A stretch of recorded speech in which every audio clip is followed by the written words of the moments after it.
Hello everyone, welcome to my channel. Please subscribe and keep watching more details. Fuel crisis imminent as tanker drivers halt loading, cite harassment. Fuel scarcity is imminent in Lagos and other parts of Nigeria as tanker drivers have abandoned fuel loading, citing incessant harassment by officials of the Lagos state government and the Federal Ministry of Transportation.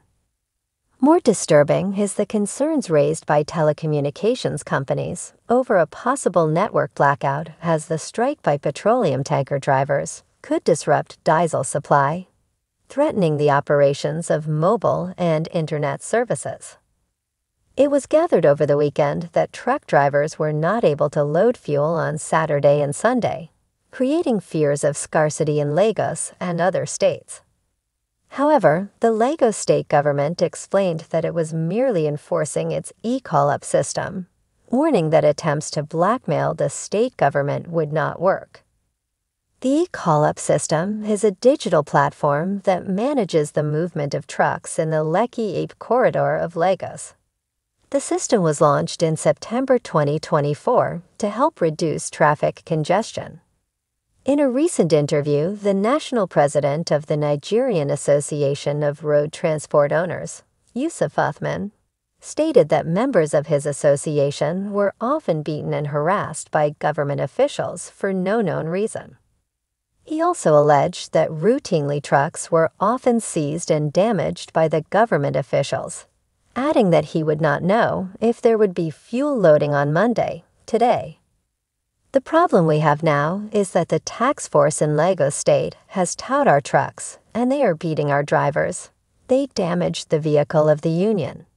So because of that, there was no loading yesterday, Saturday, and there is no loading today, Sunday.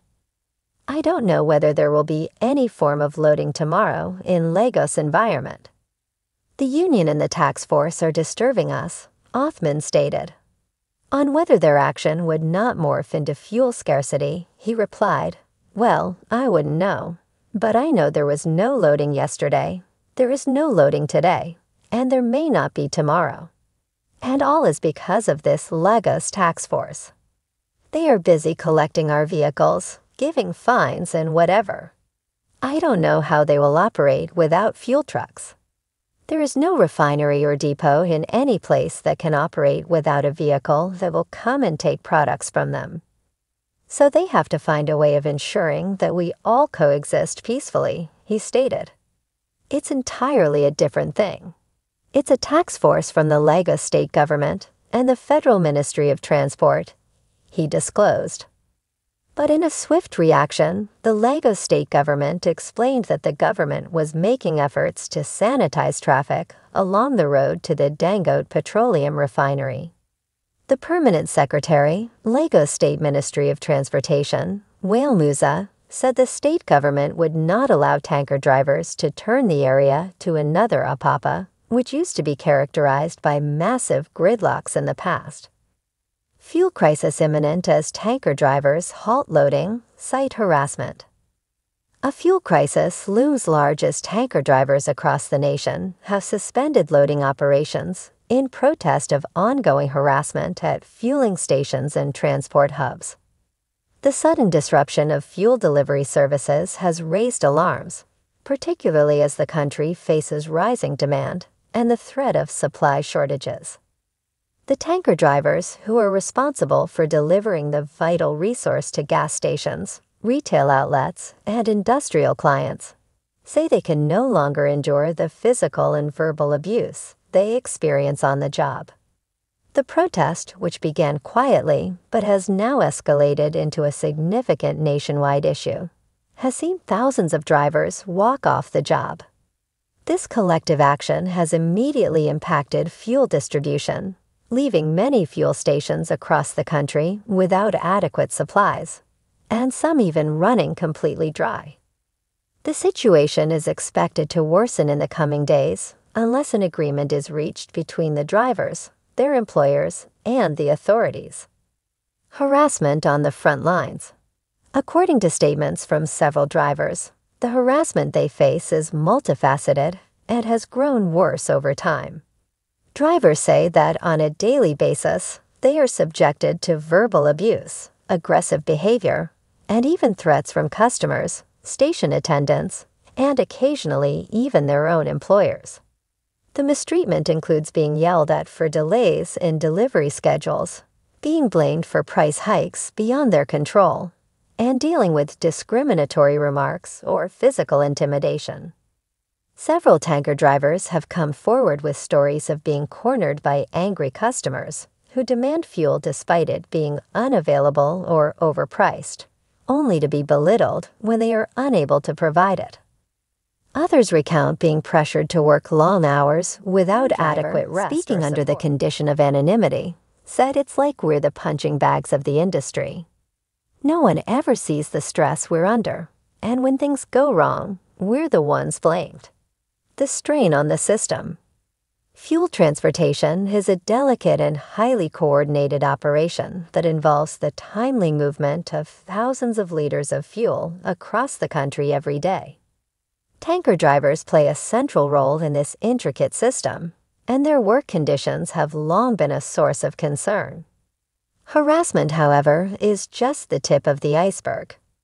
Many drivers also face poor working conditions, unsafe roads, and inadequate facilities. As the industry has become more volatile, these challenges have been compounded by the rising cost of fuel and increasing demands from both employers and customers for faster, more efficient deliveries. For the drivers, the added pressure of dealing with the personal threats, verbal assaults, and unfair treatment has pushed them to a breaking point.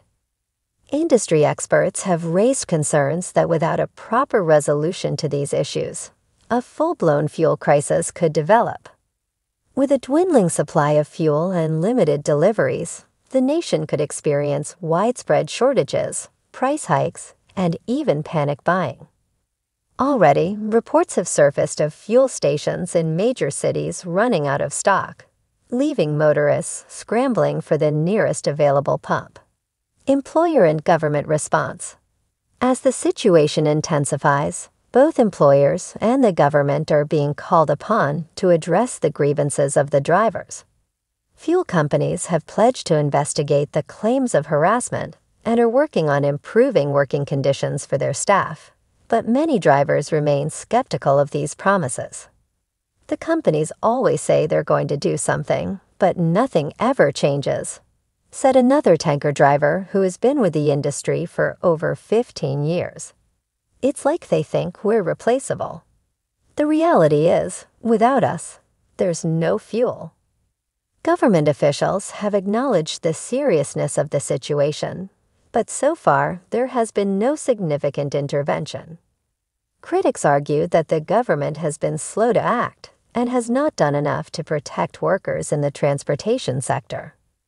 We have a duty to protect the rights of essential workers, especially those who keep the wheels of our economy moving, one labor advocate noted.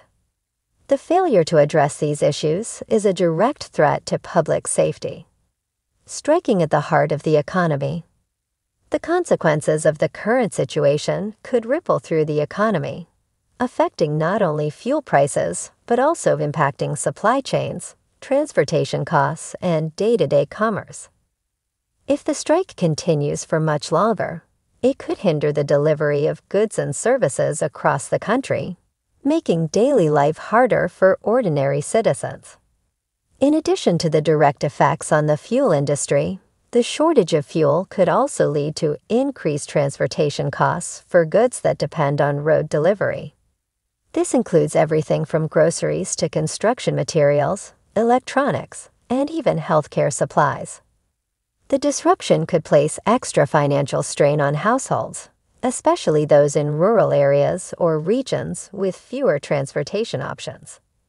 Several sectors are already beginning to feel the pinch.